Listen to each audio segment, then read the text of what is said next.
Florida to escape that. Yeah, but I'm in northern Florida, and it can get chilly. Mhm. I'm just east of Mobile, so it's Oh. not Miami. Yeah, I have relatives in Pensacola. Who's that? As I have relatives do? in Pensacola. Yeah. We might have talked about this. So when you're coming down to visit them? I don't know. Maybe next autumn. When it's not so hot. I was down there just before the pandemic. I have 6 other cousins. We get together once a year and play golf in different places. So we decided to play in Pensacola. I think that was 2018. We played down there. Yeah. Well, it's not oppressively hot in the summer. No. Okay. We have a breeze. We're on the water. It's beautiful. Well, I enjoyed my time there. How close are you to Panama City? 2 hours away. Do you ever go there? No. Okay. I went there when I was in the Air Force once, and there was a paper mill there. And I can still smell it. That paper industry was big in this area because of all the trees. So, cut down all the trees, pollute the air. Yeah, we had them in Oregon too, at Oregon City, Yeah. which is the capital of this county that I lived in, Clackamas County. And it's just a dreadful smell. Oh, yeah. But I guess they get used to it. Yeah, their lungs don't, though. Truth.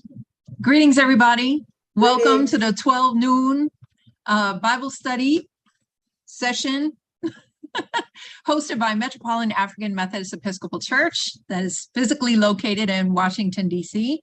But we are meeting via Zoom platform and also live streaming via YouTube. If you are watching via YouTube and you want to participate in the discussion, right now we have one way to do that. We're always looking for additional ways, but right now we have one way. So if you would like to add a question or a comment or your perspective on something, if you add it on the YouTube side, we have somebody from Metropolitan who will be serving to go back and forth. Who's on the call today from Metropolitan, may I ask? Who's serving as the go-between person? I see the block up, but I don't know who's there. Well, until we know for sure, we know somebody is there. So if you're on YouTube, please feel free to put your comments or questions or perspectives there using that format. Our conduit will make sure that it hits the Zoom, and then we'll try to make sure to the best of our ability that we notice it on time and pull it into the conversation here. So for today, we are looking at, we're always looking through the book Holy Imagination, written by Rev.Dr. Judy Fentress-Williams. Today's session, we're going to be focusing on pages 127 and 128. If you're using the digital version of this book, it's chapter 12, and we're starting right in the beginning of chapter 12, Ezra and Nehemiah. So we're starting there. We're going to look at just about maybe a page and a half of that total text.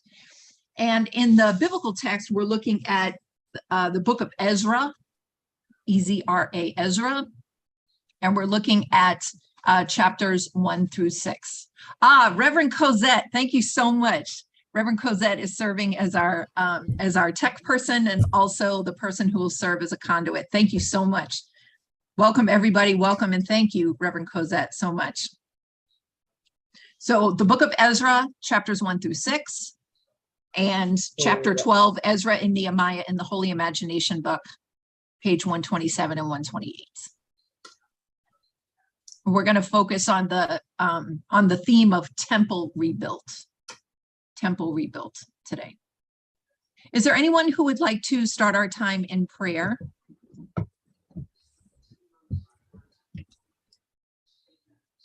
Can you hear me? Yes, Sister Janine, would you do so, please? Yes. Thank you. You're in chapter. Oh, I'm sorry. Wait, just one second, Sister Janine. Okay. Sister Linda? Test number 1 and 2. I'm hearing feedback. And after you Is there- get through test number 2, about halfway between that and Like the end from of the what you had chapter, said we come to a previously? paragraph that starts I'm with trying to feel- Solomon's story somebody is else structured by the playing Deuteronomist. it? Yeah, somebody is playing an old, Structured by the Deuteronomist. And that is, yeah, that's me from like a couple of weeks ago. So I don't know how that's happening. okay, without the We'll AC, figure it out. you can't do this sweatshirt. So we're just gonna be super informal here. Okay. We're gonna realize the limitations. Oh, so you know how it's embarrassing when you hear yourself? Can the host mute everyone Okay. except you? I think we're good now. I think we're good. Awesome. Just put away all my embarrassment. Thank you so much, whoever did that. Okay, Sister Janine, I think we're all set. Would you lead us in prayer, please? Okay, okay, you can hear me. Okay. Mhm. Dear Lord, thank you for being here with us. Thank you. We need you. Mm. We need each other. And we need to learn and talk and most of all, listen. In Jesus' name we pray. Amen. Amen. Thank you. Okay, so let's see. Why don't we start with reading 127 and 128? We'll read right up until the place where it says outline and themes. Or maybe we could read right through there. That's fine. Could I have 2 volunteers to do some reading in the Holy Imagination book? I'll read some. Okay, great. So we have Sister Linda and Brother Carlos. Sister Linda, could you take 127? So starting with Ezra and Nehemiah, and then through to that second paragraph that ends with these are the initial internal concerns, rather. And then Brother Carlos, would you start with page 128, Ezra and Nehemiah remind God's people, and then just read it all the way through that table. That'd be great. Thank you. Ezra and Nehemiah, identity reconstructed. Ezra and Nehemiah, separate books in the Old Testament, were once considered one book in the Hebrew Bible. So it makes good sense to consider them together. They are both concerned with the business of returning to the land and reestablishing identity, marking the beginning of the apostolic period. Post-exilic. Post-exilic. Yeah. Thank you. And Sure. Ezra, sacrifice is reestablished and the foundation of the temple is laid. In Nehemiah, the wall around Jerusalem was built. The language describing the building projects is appropriate to the task. It is detailed and metaphorical, specific and idealistic. The presentation of the practical work of building the temple and the walls of the city is easily understood as the reconstruction of a people. How does one rebuild something that has been lost for a long time? The challenge of rebuilding is that the context is always different. And for the most part, so are the builders. The memories of the past must guide what happens, but they can also limit what must happen. The building of the temple is central to the Israelite Jewish identity. In addition, there is the practice of sacrifice and the observance of holy days to be reinstituted. The Israelite priesthood must be reestablished to teach the people about what to eat, how to deal with diseases, how to perform rituals for approaching God through worship. In the absence of these identity markers in practice, the people's memory of them can become nostalgic and idealized. These are the internal concerns. Ezra and Nehemiah remind God's people that there are also external challenges. There are enemies whose interests will not be served by the rebuilding of the temple and wall. Moreover, what about the people who have been left behind in the land? Those who are not driven into exile. The people left behind were of less consequence to the Babylonians than those taken, but they were nonetheless Israelites. During the 70 years of exile, the debate about the identity of the true Israel escalated, whether God's people were those in the land or those in exile. Ezra and Nehemiah cover a period of about 100 years from the time of Cyrus's edict beginning in 539 BCE and through the completion of the temple in 1516, 1515 BCE, to the restoration of the walls around Jerusalem in 445 to 444 BCE. The books follow this trajectory. Then you got a table. Excellent. Oh, sorry. Go ahead. No. I didn't know if you were going to like, no, I'm not doing that. But if you want to, go ahead. No, I wasn't going to read the table, but keep going. Sure. Go ahead. Go right ahead. Celebration with the public. Oh, reading. I'm so sorry. I'm so sorry, Brother Carlos. Yeah, we are going to stop there. We're going to stop at the table. So basically the table, first of all, thank you so much to the two of you for reading. I appreciate that. So the outline is Ezra 1 through 6, worship reestablished, temple rebuilt. That's where we're going to focus today. But the book continues, right? The Torah is reestablished after that. Then we have 3 basic categories of what's happening with regards to the book of Nehemiah. So next week, you can see in the chat, next week, the pages in this book will be 128 and 129.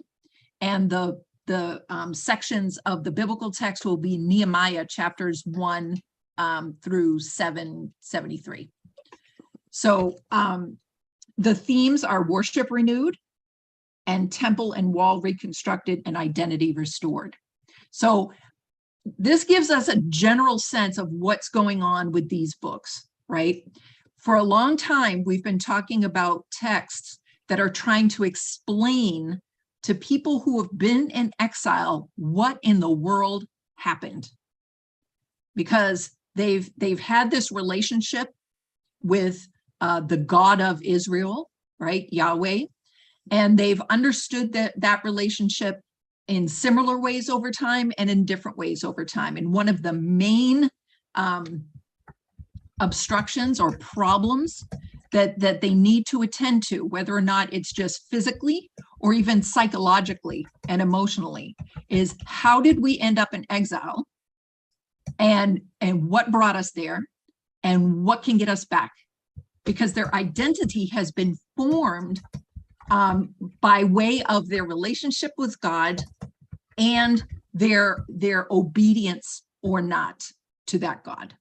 So all the time where we're, listening about kings and all the different stuff that's going on, or even back as far as judges, we're figuring out like who's stepping up to lead this group and why it worked out or why it didn't. If we pull all the way back to Deuteronomy, we're talking about, how we're theologically making sense of what's going on, right? And they have that kind of like this or that kind of way of thinking about it. So now they have, just generally in the biblical text of Ezra, their theological understanding of that is that God intervened and told the exile king to let the folks come back and build, right? So it's not just that, King Cyrus was just sitting around and feeling magnanimous and just was like, you know what, this is just the right thing to do. This is what I got to do, right? Theologically, the people are saying there's no way that would have happened, that God intervened on our behalf and created the opportunity for this to happen. And even within the first 6 chapters of Ezra, there are multiple ways that the story is driving that narrative, that when folks around, the enemies, start to get in the way, God shows up again, right? And one of the ways that God shows up again is anytime that they go back to look for the documents. Let's look for the edicts that showed up so that we can prove this happened. Let's look for the genealogical documents that prove who really is an Israelite and who isn't, for the folks that are coming out of the exile, right? So we've got different things going on with identity, different things going on with theology, different things going with geography, right? The physicalness of it. Then we also have the spiritual and religious move that's happening, right? They talk very specifically about setting up rituals. There's a lot of language around like they performed this, they did this during the festival of the blah, blah, blah. And they set up first, before they did anything else, they set up the altar. So that tells us where the priority is in this narrative, right? If the folks have the chance to come back, then they better get right. They better get right with God first. And the way that they know to do that is by setting up the altar and setting those rituals up. Before the building is even set up, they're doing rituals. They're getting that straight. So what do you think about those things? Where should we start?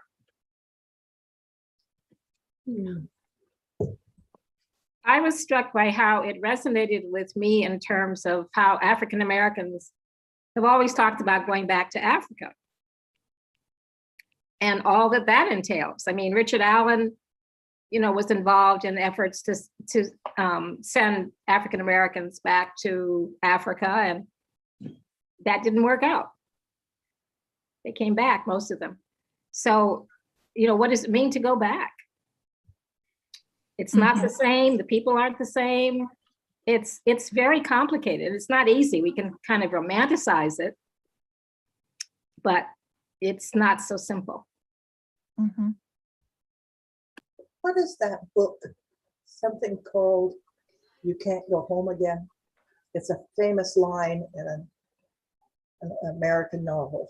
Yeah, it's a novelist. Who wrote Yeah. that? Who- Come on, English majors, where are you? I don't know, but What is the line? You can't go back Can't home go again. home You again. Can't go can't- home again. yeah, you can't go home again. Look, I'm Googling it because I don't know. Oh, you can't go home again. Lyrics. I don't think that's right. Can't go home again. Say Well, no. No. But I am Thomas thinking- Wolfe? Yes, Wolf. Wolf. Well, I've never Thomas read Wolfe. Yeah, I didn't either, but Oh, it's the name of a novel too. It's like the name of the book. As well. something like that. Yeah. I mean, you know, Google said it. I can't, Yeah, I'm not no, gonna, it I'm not is- gonna stake my life on Google. I No, promise dude, you. it is Wolf. It is Wolf. So, yeah. Yeah, I mean, and part of the reason that I did that was just because like part of what it means to study is just to look stuff up, right? It's not that any one person is going to have like all the answers to all the things. You know, part of what this means is for us to tease things out. So Sister Marion, yeah, you bringing up not mean, 'cause only we're- what, go ahead. Because, you know, you could say African Americans are in exile. I mean, we were snatched out of Africa. Our African ancestors were, and you know, what does that mean? What does that mean? And the other thing that struck me, I found so interesting was, what about those who didn't leave? Yeah. I had never thought of that before. No. I'd never known that was a possibility, but of course it is. So in some of the other parts of the biblical text, we'll talk about how it shows up in Daniel, certainly, but you know, they talk about taking the best of the best, like that kind of thing, right? So they're already creating a hierarchy within those who are being snatched, being taken, right? So what happens when those folks try to come home and the people who have been there are there because externally they were valued less than the folks or the ancestors of the folks that left? So that it's like there's always multiple waves of oppression, right? The first trauma is the exile, but there's multiple waves of trauma that come from that. And one of them is that a hierarchy has been externally placed on the people. And then when they try to come back, we have the perspectives of the folks that are still there. And we also have the folks who are desperately want to come back. And we have the perspective of the folks who desperately wanted to come back, but they couldn't clear their genealogies. So, and if they were part of the priestly lines weren't able to function as priests. So there's a lot, you know, what does it mean relationally for these folks who have the same identity marker, but are able to participate or not based on all these different dynamics? Brother Charles, what are you thinking? I was just thinking that they had been up there for 70 years. Wow, yeah. And I was just thinking that the majority of them that went, and I won't say back because they had never been there before. I mean, that went to this land, this new land, didn't leave.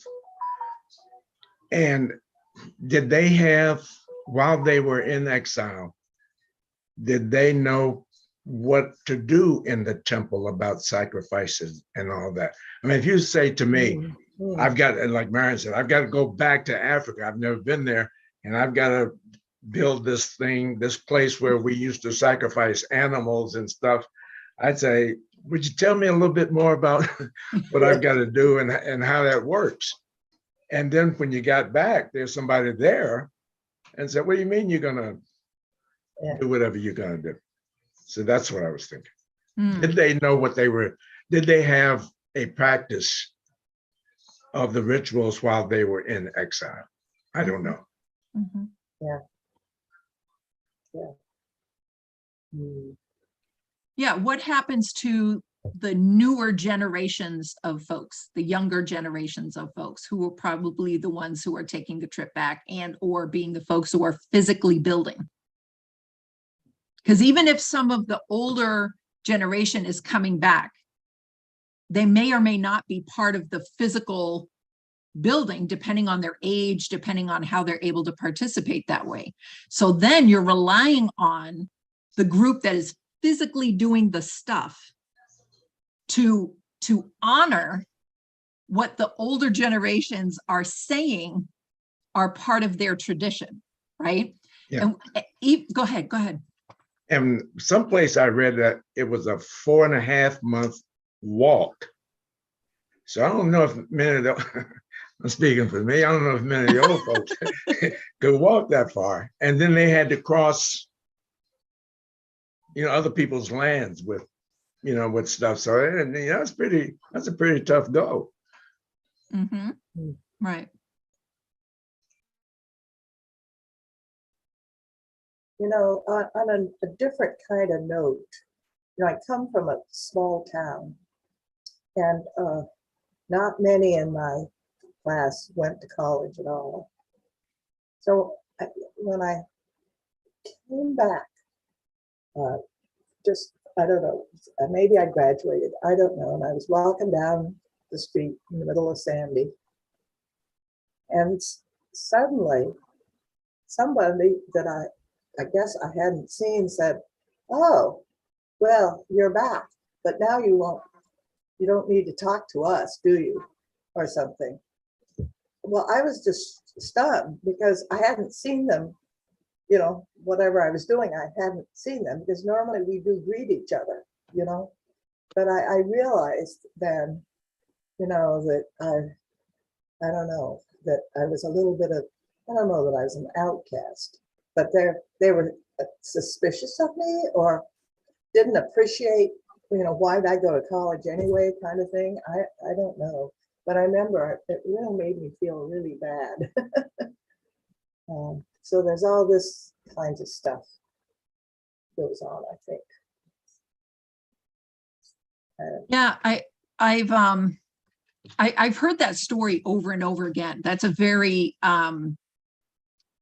that's a common dynamic that happens for folks that end up going to college, especially amongst a group for whatever reason that isn't going to college. And having worked at a university, I know that, and specifically working with undergrad students for a particular time, there's always that return from Thanksgiving conversation. Because if the students have gone away and they're not close enough to go back and forth, or financially able to go back and forth if they're further distanced, Thanksgiving is usually the first time that students are going back home, right? They have all these ideas and they have all, you know, whatever. And plus all the different ways that folks that stay back home think about folks that go to college or whatever. So everybody's projecting on everybody, right? At that point. And what does it mean to establish, right? This whole thing is like identity reconstruct. What does it mean to reconstruct identity when all of these things are going on, right? We've talked now about 3 particular dynamics that have similarities and differences, right? We have the, what Sister Marion brought up about Black folks in the United States going to Africa or not, right? And then Brother Charles jumped in on there too. We have the ideas from the text itself, right? From the biblical text. And we have this dynamic that happens often with college students.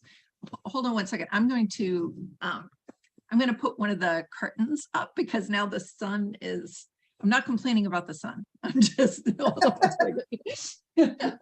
let me just be clear about that real quick. Kashmir doesn't know what's going on. Oh, are we getting up? What's happening?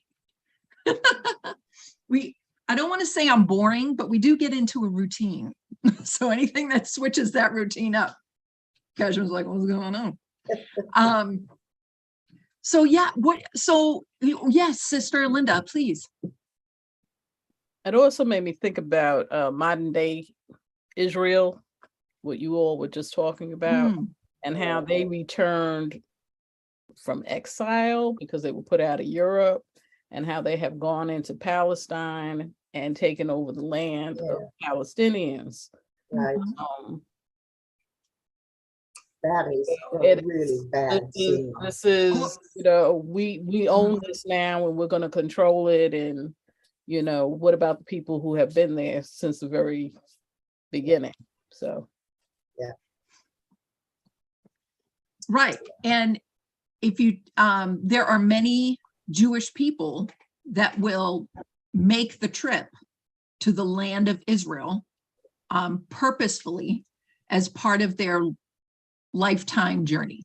So even folks that don't live in Israel, Jewish folks from around the world will make that pilgrimage or journey, right?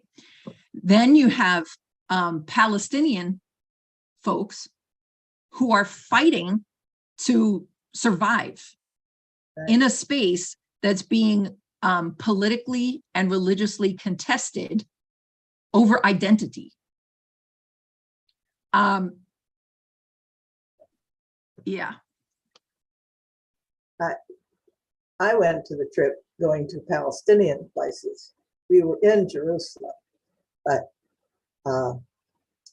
it is awful. There's just no other way to describe it. It is awful what is happening there. And I don't know what's going to happen.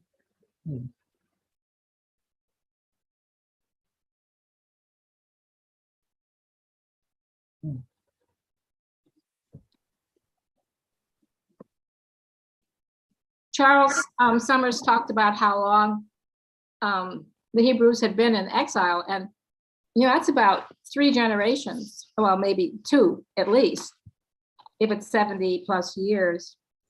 And over that time, and he asked, you know, were they doing the rituals while in exile? So and were they allowed to perform those rituals? I forget that part of history. But even if they did, you know, you get a different perspective on the rituals, because usually rituals, there's a purpose for them. Like it said, the priest had to teach the people how to eat, how to deal with diseases, etc. So I always look at rituals as serving some, you know, health purpose or whatever. Like, don't eat the scavengers from the sea because they're not healthy. All of those prohibitions and dietary prohibitions. So if you're away from that, from the geographic location that dictated those rituals, so you can get a different perspective on those rituals. So you're not going to do it the same way with the same fervor or whatever. And even just the way that we read the text, right? A lot of our conversations also include, you know, how do we name our perspectives authentically, right? Where do you see that in the text? Where from your life experiences or what you've learned or been socialized, like how does that influence your interpretation? And then what does that mean for us today, right? All three of those things can be used as interpretive lenses for what we're talking about right now, Sister Marion, right? We talk about ritual. If we're enacting the Eucharistic ritual, the communion ritual, right? First of all, even across the scope of Christianity, we have different understandings of what that ritual means, all the way from something that's incredibly literal to absolutely symbolic and everything in between. And that's just within Christianity alone. And it's our ritual, right? So it's not like, oh, you know, when other folks look at the Eucharist and no, this is internal, right? This is all internal. Now add on top of it, and this could be the Eucharist or the rituals we're talking about from the biblical text. What does it mean to do this ritual in exile? Right? A large part of holding on to identity, longing for the land, the original place, resistance in the midst of oppression, all of those things and more are at play when you're enacting even the same ritual that other folks are enacting in peace, right? In the original place. And so when we think about it through the lens of interpretation like that, then we're even talking about, you know, what does it mean to someone, how important it is to someone. If we're used, okay, so an example would be the pandemic, right? When before, not that, you know, every single Metropolitan member wasn't at church every single Sunday, but I'm saying, let's say, for instance, that when Metropolitan is open every Sunday, when there's no restrictions to going to the place, even though the place is still very important, even though we can recognize and relish in how important the space is for all the different reasons that it is. Excuse me, come here. It takes on a different something after 2 years of pandemic and being able to enter the space again after virtual worship, right? And again, I'm not trying to equate these different scenarios that we've brought up thus far, because that would not honor the significance of each, and certainly the horror that's associated with some, right? However, these point to a dynamic of like access and also importance, right? We can look at the Eucharistic ritual. If we're all doing it via Zoom, it becomes important for a different reason, right? We're not able to meet, and this is just one. We're not able to meet in person, but we're all taking the Eucharist together. And so when we talk about language of that ritual, like all the pieces come from one, right? All are joined in God, all of that, right? The same God is creating this miracle through this ritual for everybody that is sitting in different spots and whatever, right? It takes on that kind of thing. Great. When we come back to Metropolitan and engage in Eucharist there, it takes on an important thing, right? We were all dispersed. Let me write that down. We were in our own. Sister Linda. Oh, okay, that's great. Just so you know, we can hear you, okay. So you may want to mute. You know, we've come from this diaspora of the pandemic and gathered together in the same space. And then it takes on the importance of that. It doesn't erase all the rest. But let's say somebody who joined Metropolitan during the pandemic, right? If you joined during the pandemic, let's say they're a brand new Christian, this is their first time coming to church. and they come back to Metropolitan while everybody is in the building practicing Eucharist. For that person, they're going to be there. Part of that importance is going to be that they are now in the same physical space as folks they've been worshiping with, right? And engaged in their Christian life in a different way. It doesn't take away from whatever it means for folks that have been part of Metropolitan and are coming back, just means it's different. The problems occur when we start creating hierarchies. Like it's more important for these folks than these folks, or even worse, we're more important because we've blah, blah, blah, and you aren't there yet, or you're not part of this group, right? That's when we start getting into where Christianity becomes an oppressive force. And Christianity has a long, steady tradition of using its power and influence to be harmful. What do y'all think about that? So like a copy of our licenses. Linda, we can hear you.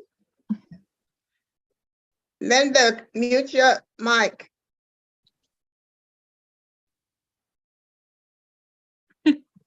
Or can the host mute her? Yeah, I'm It'll probably be messaging another her week right or two now. Before I. There we go. Thank you, Reverend Cosette. I was doing the direct message and then I couldn't go fast enough. Yeah, so what do y'all think about that?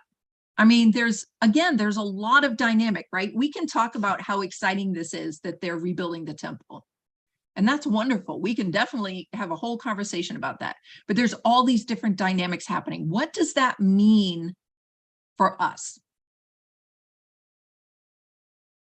It means change and adjustment. Even now with our going back into church and the ritual that we used to have of coming to the altar, of that whole communion thing, the summary of the Decalogue, the whole coming to the altar group by group and kneeling, and the serving of communion from the altar, as opposed to now we're sitting in, we get our communion once we come in the door, and we sit there where the people that haven't known what we were doing before, to them it's normal. It's, you know, you come in church and you get a little cup and you wait there until time for communion. But for the others of us who have known for years and years and years, all our lives, that when you have communion, you go to the altar is going to be uncovered and you're going to be able to take your communion together with that. It's a change, it's an adjustment. Okay, it's an adjustment. And even I could say with us, it's even an adjustment with the communion elements that we get. You might have noticed that this time, the first Sunday, we changed the elements because the other ones, people weren't able to open them, especially, you know, they weren't. So they opened, they couldn't get the crackers out. They could, you know, so it's a big adjustment. It's a change. For the people that are new to the service, that's a common ritual that they come, they get. But for us who have known, come in, you sit down and you wait for the pastor to say, all right, it's time for the communion, let us come. And then we start the whole traditional ritual that we used to have, then it's different. Yeah. I would say, Dr. Bowling, would you say this is how I not only just understand it, but also feel it, right? Would you say that there's an element of grief to it? I'm asking you for real. And I would like some of the other people to chime in on that. I think coming to the altar, it made it meaningful when you came to the altar and you had to repeat that, you know, that dialogue that you had to, you know, by thought, word, or deed, against your divine majesty, provoking most justly your wrath and indignation against us. It was kind of a feeling that you had there, that you were really coming to the altar. It was symbolic, I guess, that you were coming to the altar. You were apologizing for all the sins and all the things that you had done all month, and or even up to the time you got to the altar. So maybe, yeah, there was a loss. I see Marsha has her hand up, but it is a kind of grieving. Mhm. I have my hand up because what I miss goes back 8 years when Pastor Lamar first came to Metropolitan. And I remember asking him, what happened to the part where the congregation stands to admit all those sins for the last 30 days? For general confession, we would stand. And when you had recited it, we sat. And apparently that had not been his experience. And so it's not been adopted. And, you know, I'm okay with it, but I still feel like I want to stand up and admit my sins. But I'm thinking too, with the pandemic changes, somebody's probably missing reciting the Apostles' Creed. Somebody's probably missing, I'm sorry, I don't know what you call the song, but after we would have the offering, there was the song there, that song. And somebody's probably missing that. Yeah. I didn't grow up Sister Janine, hold on, brother Okay. Charles was in there first. Yeah, I've been 3 times, and all except for last week, it was always on first Sunday. And I know the whole church is sacred, but the altar seems a little bit more sacred, particularly when you're having the communion. And when it starts, I mean, and it was so organized. But now I'm fiddling with those 2 little tabs, and I always get the wrong one. And it's a chore to me, because I'm trying to listen to what's going on, and I'm trying to get these little tabs with the wafer, and I always get the one with the juice, and I spill it, and it's just, let's just go do something else. It's not working for me. Mm-hmm. Mm-hmm. Sister Janine, are you trying to speak with us? Because you're on mute. Okay, okay. Yeah. The Presbyterian church I grew up with really had almost no ritual. So, you know, I don't really care, but I do remember once we got back, this is now I'm at New York Avenue, and I walked up there, and, you know, the stuff was in these little things, and would you believe I spilled them? I spilled them, you know, I picked them up and they fell on the floor. And so everybody came and picked it up, and away they went, you know, nobody cared. So I just, you know, so I thought, oh, you know, so I guess it's just what you're used to, and that stuff, even the holy days and stuff, we, as this church, really didn't pay much attention to. So I just don't have that kind of background. So whatever, it's fine by me, you know. Yeah, I didn't grow up in church. I didn't grow up religious at all. So I didn't become a Christian until I was in my mid-20s. And I've been a fully ordained person, like an itinerant elder, from 2015. So in the big scheme of things, I'm very, very, very new. And a lot of what I hear, I have to use empathy and imagination to get there, right? Because even in some of the things that I say, so let's say we're talking about like a church structural policy, something or other, right?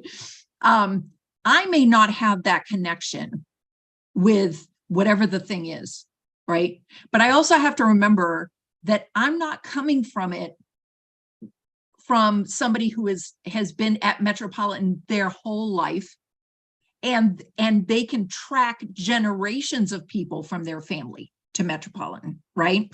So I have to be especially careful that if I say something like, well, let's rip up the rug, whatever, I'm just making an example, right? Let's rip up the rug.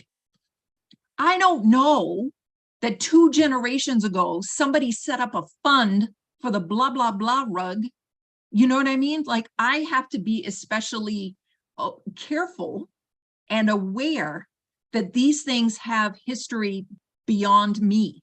like not only just literally beyond me, but beyond what I know right now. So being honorable with one another and being honorable with what is important to somebody else, even though I physically don't have any like connection to it, I feel like part of what Christianity challenges us to do when it's being served honorably and implemented honorably is to look at what it means to claim Christianity, right? So when I claim Christianity as part of my identity, I'm claiming something that is much larger than me. So there are going to be things where I may not have a position on it one way or the other, but I do realize that others have a very significant position on it. And then what it means for me to be not even just Christian, but human to one another, to be humane, is to take that as seriously as if it were mine. Even if at the end of the day, we come back down on it in different ways, right? It doesn't help either one of us for us not to take that very, very seriously, right? So with regards to ritual, I find myself with kind of like a both and feeling about ritual, right? I don't have a long tradition behind me or people from my ancestry that I can remember saying, you need to go to church, or this is very important, or God loves it when you blah, blah, blah, or whatever, right? As somebody who's gone through theological school, right, I have certain things that have been taught to me that I've taken on for myself as being very, very important, right? I think, okay, so again, this is how it's going to play. It's literally going to play out right now. My feeling is that as a minister, if communion liquid were to drop, right, I feel like my work as a minister is to ensure that whoever dropped it doesn't believe that's more important than God loving them. I'm not going to take the importance of the liquid over the importance of the person's heart and soul. Now, again, I say that as somebody who didn't grow up in church. So it's easier for me to say that than somebody who's been taught for 50, 60, 70 years that you don't drop that thing, right? Even if that's the person who drops it. So again, it doesn't change how I feel about it, but I have to keep that in mind in order for me to engage honorably with people. I'm seeing somebody direct message me at some point, would love to hear about your journey to the AME church. I get that question a lot, as you might imagine. Or to church in general. Look, because for sure. I get that question a lot. It is an option. I get that question a lot too. Yeah, we could definitely do that. It's a testimony for sure. Yeah. Okay, so we've talked about identity and rituals and this trek back. I think one of the things that showed up even in our conversation about how we understand church and gathering with one another and ritual is the importance of the altar, right? So even without any additional prompts, when the conversation about Eucharist or communion came up, the importance of what it meant, the symbolism of that and what it felt like. So not just the symbolism over here, but like what it literally felt like to either stand during the confession or be at the altar for the ritual and repeat the confession. It's not surprising to me that in the Ezra text, they talk about setting up the altar first. They're like, it doesn't matter what else is going on here. We're not gonna set, because later in the text, it talks about them setting the foundation for the building. They set the altar first. They're like, we don't care. Walls, don't care. Foundation, don't care. We're talking about the altar now, right? And it seems part of how we understand interacting with the divine, that we would want something significant. And then we place that significance either on how we've been taught, how we understand our relationship with God evolving, or whatever we're feeling and doing, like how we're infusing the importance into the literal acts, right? Yes. Would that also have to do with the history, you know, that as they traveled through the desert, they set up altars before they even built a temple? Mm-hmm. So it's always been foundational in their order of worship. Mm-hmm. Yes. You know, Walter Brueggemann once was one of our guest preachers during the McClendon Scholar Program, one of the first ones, told the story. The group that he was with, it was, I guess it was some church group, and they've had a disaster. And they met together before they started working. And all they did was read Genesis chapter 1, the creation of the world. And then they went to work. And that's always just kind of stuck with me, you know, where were you when I created the world? Mm-hmm. You know, they're just Right. And after experiencing a natural disaster, right. when everything is Man, chaos around you, reading a text about how God creates order out of chaos yes. can be something that creates a foundation. I'm also thinking about the hush arbors during forced enslavement. The hush arbors, like where church was held when Black folks in the United States weren't able to go to churches with walls and buildings and whatever, when they would meet in secret, right, and hold rituals there in the brush, in the woods, or wherever it was, right? And then putting up lines where they would hang wet quilts over the lines so that it would mute some of the sound coming out. That That's people will meet. People will gather and figure it out. Like the agency and free will of people emerges however it can. And when we add relationship with the divine or rituals that have importance beyond the material that they're using, people will do so even more. Like the importance of it will drive our free will and agency to creatively come up with solutions for that to happen. All right, it's 12:53. So in seminary, what did they teach about the significance of an altar? I mean, is it a separation between people and God? Is it, what is it marking off? It's a demarcation of some kind. What? Yeah, I think it's all of those things, because it depends on the religious group that you're talking about, right? So sometimes in the biblical text, when it's talking about altars, it's talking about sacrifice altars, the altar upon which you would place the sacrifice. And so the act of sacrifice is happening on the altar. If we're thinking about modern day churches, you know, Christian churches, we're talking about the altar is either the place where some sort of ritual, either baptism or communion, some sort of sacrament is going to occur, or prayer, right?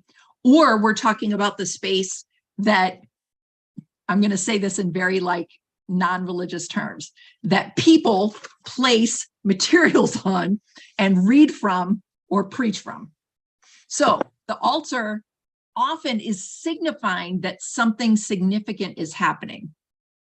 It depends on the group of how that's determined, right?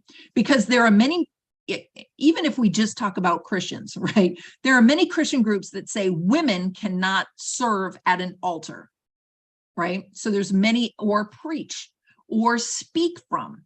So even when the readings happen, the readings can't happen from the preaching altar. They happen from a post or something that's happening on the sanctuary floor, right? So in my mind, this is just me, Michelle, talking. Anywhere, including Metropolitan, where folks are reading from a separate spot, even when it has to do with social distancing and all that kind of stuff, I have to remind myself of those reasons, because immediately I think of the separation that has happened because of church hierarchies. So yeah, it is used always as a set apart something, what to the length to which or depth to which folks are engaging it that way is usually based on the group. And then the rituals associated with it are usually associated with the group as well. But yeah, there are, so let's take Metropolitan, and other churches do this too. If you come to the altar and you are kneeling at the altar, right? And then, and ministers are going to pray with you. Usually the ministers are on the inside of the altar, right? And that's a symbol of the set apartness, right? That we are engaging in some sort of conduit move at that point, right? Now, again, whether it's literal or symbolic or just reflective is also based on like the folks that are actually praying, right? Like what's actually happening? Can I definitively say, oh yeah, definitely.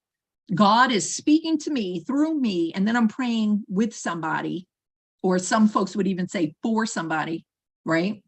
On behalf of, and then something's going to happen because I did that, right? Can I exclude that? No. Can I prove that? No. Right? So even with regards to that, there's faith moves that are happening. I'm just awed by how intricate we make everything. Right? It's astonishing. It's just astonishing. Fascinating. Yes. Fascinating is a word for it. Sure. Sister Linda, did you want to jump in? I just like rituals. Yeah. And I like the rituals of the church, because it makes me feel good to know that people have practiced this for so many years. And I just think that the touching of one another is kind of a conduit, but also a conduit of understanding of the importance of God in our lives. And there's something to be said about engaging in an activity that has been done before we even got here and will be done well beyond, our time. Can you speak more to that? Yeah, there's it links us in a way that goes beyond space and time. So when we talk about, let's say we're just talking about Christian rituals, when we're reading this text, right, the biblical text, one of the things that we're doing is connecting with people that have read this thing for thousands of years. And that connects us in a way that physical proximity can't do or doesn't do fully, right? Because when we're in proximity, we also have particular strength in that, or feeling good and conduit and all of that, right? But there's something to be said for it being beyond what we can literally touch or speak to, right? That it's connecting a diaspora across time as well as across space. And part of this is just Michelle again, Michelle stuff. The way that I think about it is that part of the way God creates the miracle of connection is through that we are connected beyond anything we could physically do ourselves just by participating in these rituals or reading this text. So that part of the so what is connection.